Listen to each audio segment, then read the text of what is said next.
My name is Antonio Tavares. I'm a PhD student at the Department of Plant and Soil Science. I'm looking for develop a guideline for use of UAV in pesticides application for a safer and optimal way of this technology, decreasing environmental contamination and improving the quality of this application. I've been working with pesticides application technology since 2017.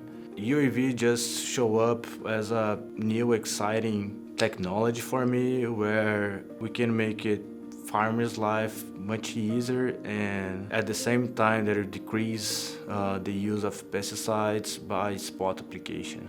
We are basically investigating how the droplet size, flight speed and fly height will change the spray deposition in canopy and width, and how that will affect the weed control for different herbicides. The biggest conclusion is to help farmers to make a better decision while using UAV applications by making an easy and understandable guideline for applications. And those guidelines will be beneficial not just for farmers here in Starkville, Mississippi, United States, but those guidelines can be used for any farmer around the world.